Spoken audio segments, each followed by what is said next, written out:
بسم اللہ الرحمن الرحیم۔ شروع کرتا ہوں اللہ تعالیٰ کے بابرکت نام سے۔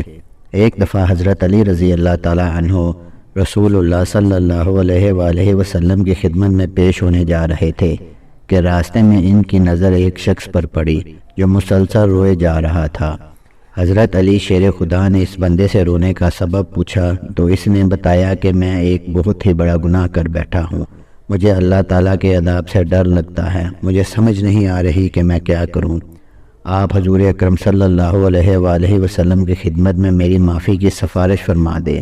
حضرت علی شیر خدا رضی اللہ تعالیٰ عنہ نے اس شخص کو اپنے ساتھ لے کر حضرت محمد صلی اللہ علیہ وآلہ وسلم کی بارگاہ میں پیش ہوئے۔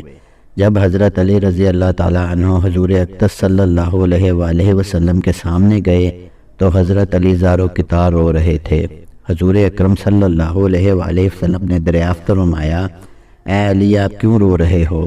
حضرت علی شیر خدا رضی اللہ تعالیٰ عنہ نے فرمایا کہ اے اللہ کے نبی صلی اللہ علیہ وآلہ وسلم، میں آپ کے پاس آ ہی رہا تھا کہ راستے میں ایک شخص کو بہت ہی زیادہ روتے ہوئے دیکھا تو اس کی حالت دیکھ کر مجھے بھی رونا آ گیا۔ حضرت محمد صلی اللہ علیہ وآلہ وسلم نے پوچھا وہ شخص کہاں ہے؟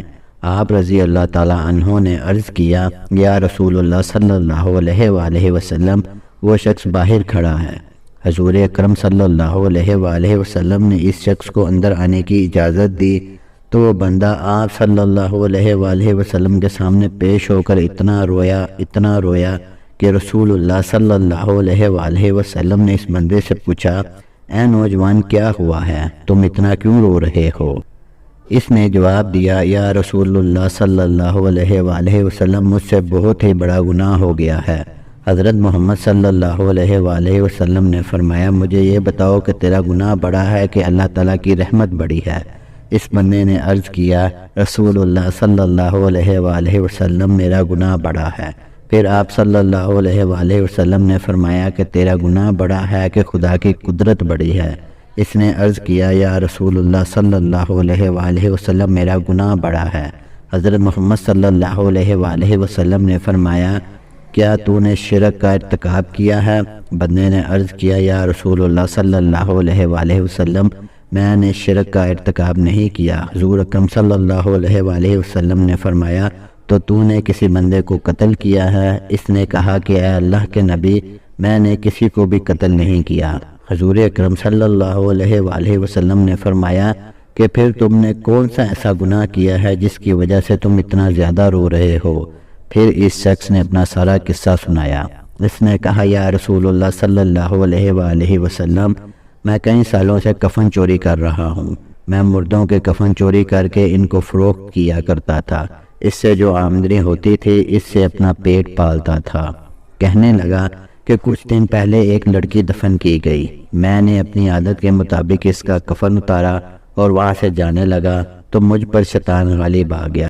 اس نے میری نیت بدل دی، میں نے اس لڑکی کے ساتھ زنا کیا۔ جب میں زنا کر کے اٹھنے لگا تو میں نے ایک آواز سنی کہ جیسے وہ لڑکی بول رہی ہے، اے بدبخت بندے، تو نے مجھے مردوں کے درمیان ننگا کیا تو کل قیامت کے دن بدکاروں اور زانیوں میں تیرا شمار ہوگا، اللہ تجھے بھی سب کے سامنے ننگا کرے گا۔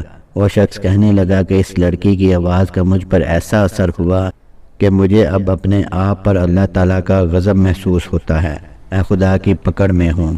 جب رسول اللہ صلی اللہ علیہ وآلہ وسلم نے اس شخص کا سارا قصہ سنا تو حضور اکرم صلی اللہ علیہ وآلہ وسلم کی بھی آنکھیں نم ہو گئی۔ حضور اکرم صلی اللہ علیہ وآلہ وسلم نے فرمایا، تو نے واقعی بہت بڑا گناہ کیا ہے۔ حضور نبی کریم صلی اللہ علیہ وآلہ وسلم کی زبان مبارک سے جب یہ الفاظ نکلے کہ یہ بہت ہی بڑا گناہ ہے تو وہ شخص روتا ہوا باہر نکل گیا۔ اس نے سوچا کہ رسول اللہ صلی اللہ علیہ وآلہ وسلم اس وقت بہت ہی ناراض ہیں، ایسا نہ ہو کہ آپ صلی اللہ علیہ وآلہ وسلم کی زبان مبارک سے کوئی ایسی بات نکل آئے جو میری بربادی کا مزید سبب بن جائے۔ وہاں سے نکل کر وہ شخص جنگل اور پہاڑوں کی طرف چلا گیا۔ وہ شخص کئی روز اللہ تعالیٰ کی عبادت میں مشغول رہا اور اللہ تعالیٰ سے رو رو کر اپنے گناہوں کی معافی مانگتا رہا۔ اس کو ہر وقت وہ آواز سنائی دیتی تھی، وہ ہر وقت اللہ تعالیٰ سے معافی مانگتا، دعائیں مانگتا رہتا تھا۔ جب وہ شخص کئی روز معافی مانگتا رہا تو خدا نے اس بندے کی توبہ قبول فرمائی۔ اللہ تعالیٰ کے حکم سے حضرت جبرائیل علیہ السلام حضور اکرم صلی اللہ علیہ وآلہ وسلم کے پاس تشریف لائے اور سلام پیش کیا۔ حضرت جبرائیل علیہ السلام نے فرمایا، اللہ کے رسول صلی اللہ علیہ وآلہ وسلم، اللہ تعالیٰ نے فرمایا ہے کہ مخلوق کو پیدا کرنے والا، رزق دینے والا اور اپنی مخلوق کو معاف کرنے والا بھی میں ہی ہوں۔ تو حضرت جبرائیل علیہ السلام نے فرمایا کہ اللہ تعالیٰ نے فرمایا ہے کہ میں نے اس نوجوان کی توبہ قبول فرما لی ہے، میں نے اس کے سارے گناہوں کو معاف کر دیا ہے۔ پھر اللہ کے رسول صلی اللہ علیہ وآلہ وسلم نے ایک صحابی کو اس شخص کے پاس بھیجا کہ اس شخص کے پاس جا کر اس کو بتاؤ، اللہ تعالیٰ نے تیری توبہ قبول فرما لی ہے، اللہ تعالیٰ نے تیرے سب گناہوں کو معاف کر دیا ہے۔ اللہ تعالیٰ بہت رحیم ہے۔ ہم سب مسلمانوں کو چاہیے کہ ہم اللہ تعالیٰ سے ہر وقت اپنے گناہوں کی معافی مانگتے رہیں اور اس یقین کے ساتھ مانگیں کہ اللہ تعالیٰ ہمیں لازمی معاف کرے گا۔ اللہ تعالیٰ ہمارے تمام گناہوں پر پردہ ڈالے، اللہ تعالیٰ ہمارے تمام گناہوں کو معاف کرے اور اللہ تعالیٰ اپنی رحمت کے سائے میں ہم سب مسلمانوں کو رکھے۔ اگر آپ کو ہماری ویڈیو اچھی لگی ہے تو ویڈیو کو لائک کریں، اپنے دوستوں کے ساتھ شیئر کریں، چینل کو سبسکرائب کریں تاکہ اس طرح کی انفارمیٹیو ویڈیو آپ کو بر وقت ملتی رہیں۔ اگلی ویڈیو تک کے لیے اللہ حافظ، اللہ نگہبان۔